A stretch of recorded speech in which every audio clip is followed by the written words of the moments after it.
क्या हम अपने लिए जीते हैं कभी? हम सोचते हैं हम अपने लिए जीवन जी रहे हैं, पर हम अपने अंदर हजारों जीवन जीते हैं।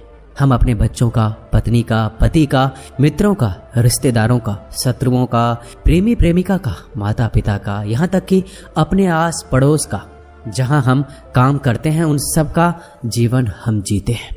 और जब इतने सारे जीवन हम अपने मन में लेकर घूमते हैं तब हम कहते हैं कि हमें शांति नहीं मिल रही।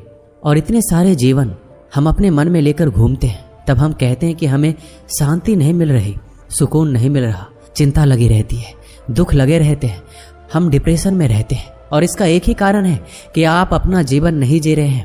आपने पता नहीं किन किन का जीवन अपने सर पर उठा रखा है। जिस दिन आप अकेले होने का साहस जुटा लेंगे और अपने जीवन को जिएंगे तब आप कहेंगे बड़ी शांति है, बहुत सुकून है, हर तरफ आनंद और सुख है। धरती पर चलने का भी सुख है, भोजन करने और भूखे रहने का भी सुख है, किसी की मदद करने में भी सुख है, किसी से मिलने में भी आनंद है और किसी से बिछड़ने में भी आनंद है। पर यह सब तब होता है जब आप अकेले हो जाते हैं। कभी आपने अपने जीवन को देखा है? वह जीवन नहीं है, वह जिम्मेदारियों का एक बोझ है। जबकि जो अकेला है उसकी तो जिम्मेदारी उठाने में भी आनंद है, वह खुश है उस जिम्मेदारी में। पर क्या आप हैं? जब भी आप पर कोई जिम्मेदारी पड़ती है आप दुख में, चिंता में, डिप्रेशन में आ जाते हैं। जानवरों की तरह सब मरते हैं और सब जीते हैं। पर थोड़े बहुत भी जागृत है वो समझते हैं कि जिनके पास समझ है अंतिम समय में उन्हें समझ आ जाता है कि उन्होंने जीवन जिया ही नहीं बल्कि गवा दिया है। आप अपने जीवन को मत गवाना। जब मरो तो खुशी के साथ कि मैंने कुछ जीवन से जाना, पाया, अनुभव किया। अब कुछ नहीं रहा, अब तो मौत को भी जान लेते हैं, समझ लेते हैं, देख लेते हैं। जैसे ही एक दूल्हा या दुल्हन अपने दुल्हन या दूल्हे के इंतजार में रहता है, आपका इंतजार भी वैसा ही होना चाहिए। ना कि ऐसे जैसे किसी व्यक्ति को जल्लाद फांसी पर लटकाने ले जा रहा हो और वह चीख रहा हो, चिल्ला रहा हो कि अभी तो ये रह गया, अभी तो वह नहीं आया, अभी तो कुछ हुआ ही नहीं, छोड़ दो, बचा लो। एक शिष्य ने अपने गुरु से पूछा, गुरुदेव, इस दुनिया में सबसे बड़ा साहस, वीरता या बहादुरी किस कार्य में है? ऐसा क्या है जिसे करके कहा जा सके कि इस व्यक्ति ने दुनिया का सबसे साहसपूर्ण कार्य किया है? गुरु हंसे और उन्होंने कहा, दुनिया का सबसे साहसपूर्ण कार्य एक ऐसा कार्य है जो बहुत ही साधारण सा है और हर कोई करना चाहता है पर किसी से होता नहीं है। अगर कोई उसे कर सके तो उससे साहसी इस दुनिया में कोई भी नहीं है। शिष्य ने कहा, वह कार्य क्या है गुरुदेव? क्या दुनिया को जीतना या अपना बलिदान देना या अपनी संपत्ति दान में देना या अपनी जान किसी के लिए निछावर कर देना? इनमें से कौन सा कार्य है जो दुनिया का सबसे साहसपूर्ण कार्य है? गुरु ने कहा, बस एक ही कार्य है और वो है अकेले हो जाना। शिष्य ने कहा, यह कौन सा साहसपूर्ण कार्य है? अकेले तो कोई भी हो सकता है और सभी अकेले होने की कोशिश में लगे रहते हैं। यहाँ जिसे देखो सब एक दूसरे से भाग रहे हैं। कोई किसी से नफरत करता है तो कोई किसी को छोड़ देना चाहता है। किसी से बात करो तो पता चलता है कि वह कितना अकेला है। इस प्रकार तो सारी दुनिया ही साहसी कहलाएगी क्योंकि सभी तो यहाँ अकेले हैं। गुरु ने कहा, सभी की बात छोड़ो, क्या तुम अकेले हो? शिष्य ने कहा, हाँ मैं बिल्कुल अकेला हूँ। कौन है मेरे पास? अपना परिवार मैंने छोड़ दिया, अपने मित्र, शत्रु सभी को मैंने छोड़ दिया। अब मैं यहाँ बिल्कुल अकेला ही तो हूँ। गुरु ने कहा, इसे अकेला होना नहीं कहते। क्या तुम्हें अपने परिवार की, अपने मित्रों की, अपने रिश्तेदारों की, अपने शत्रुओं की याद नहीं आती? क्या अभी भी तुम उनके बारे में नहीं सोचते? शिष्य ने कहा, हाँ सोचता तो हूँ और मन में ये ख्याल भी रहता है कि अब वह क्या कर रहे होंगे। पर फिर भी जब से मैंने उन्हें छोड़ा है तब से मैं उनसे नहीं मिला हूँ, ना ही उन्होंने मेरी कोई खबर ली है। तो फिर हुआ ना मैं अकेला। गुरु अपने शिष्य को एक दूसरे स्थान पर ले गए। वहां पर सब नए लोग थे, अनजान लोग थे। शिष्य किसी को नहीं पहचानता था। गुरु ने शिष्य को एक व्यक्ति के बगल में खड़ा कर दिया और पूछा, अब बताओ क्या तुम अभी भी अकेले हो? शिष्य ने कहा, हाँ गुरुदेव, मैं अकेला ही तो हूँ। ना अपना परिवार है, ना मित्र है, ना रिश्तेदार है, कोई भी तो नहीं है। मैं अकेला ही तो हूँ। गुरु ने कहा, ये जो लोग तुम्हारे पास है इनका क्या? शिष्य ने कहा, मैं तो इसे जानता ही नहीं हूँ। गुरु ने कहा, बस यही तो बात है। किसी के शरीर से होने से फर्क नहीं पड़ता। फर्क पड़ता है तुम्हारे में वह है या नहीं। भले ही तुम्हारे मित्र, रिश्तेदार, संबंधी यहाँ पर ना हो पर तुम्हारा मन अभी भी वहाँ है, इसलिए तुम अकेले नहीं हो। वह सब तुम्हारे साथ है।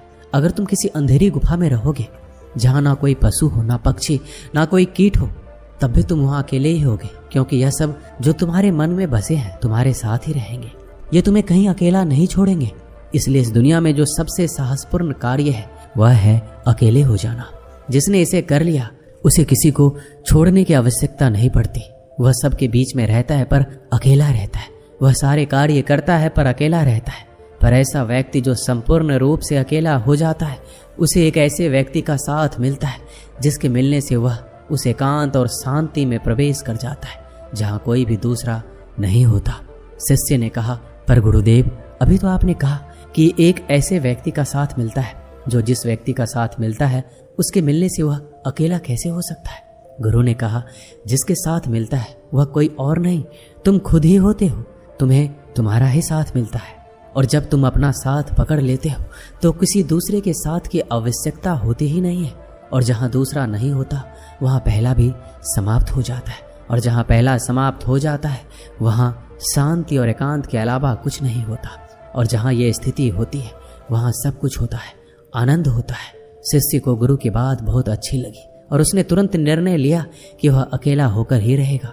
इसके लिए उसने गुरु से आज्ञा ली और वह एक लंबी यात्रा पर निकल गया जब तक कि वह अकेला नहीं हो जाता। बहुत लंबी यात्रा करने के बाद, अलग अलग गुरुओं से मिलने के बाद 3 वर्ष बाद वह संपूर्ण रूप से अकेला हो गया। वह वापस अपने गुरु के पास लौटा और उसने गुरु को प्रणाम करके कहा, गुरुदेव, आपने सच कहा था। उस समय मैं अकेला नहीं था, बहुत बड़ी भीड़ मेरे साथ थी, परंतु अपने तप और साधना के बल पर आखिरकार मैं अकेला हो ही गया। मैंने सबको छोड़ दिया। गुरु ने अपने शिष्य को ऊपर से नीचे तक देखा और कहा, क्या वास्तव में तुम अकेले हो गए हो? शिष्य ने कहा, हाँ गुरुदेव, अब मेरे भीतर मेरे अलावा कोई और नहीं है।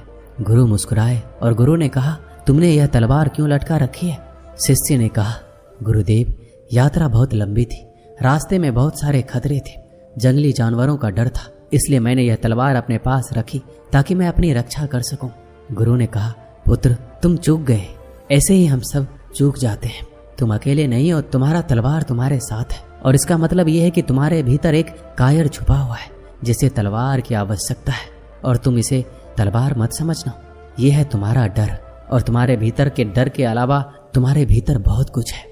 जब तक वह सब नहीं जाता तुम अकेले हो ही नहीं सकते। शिष्य को गुरु की बात सही लगी और वह फिर से लंबी यात्रा पर चला गया।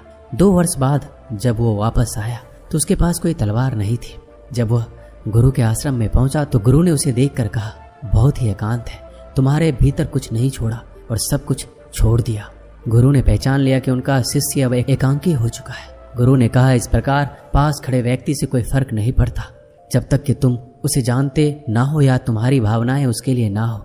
उसी प्रकार पास पड़ी तलवार से कोई फर्क नहीं पड़ता जब तक कि तुम्हारी भावनाएं उसके लिए ना हो। शिष्य बिल्कुल अकेला हो चुका था और उस एकांत में, उस अकेलेपन में जो उसने पाया वह कोई ही पाता है, नहीं तो सब ऐसे ही चले जाते हैं। दोस्तों, इस वीडियो में बस इतना ही।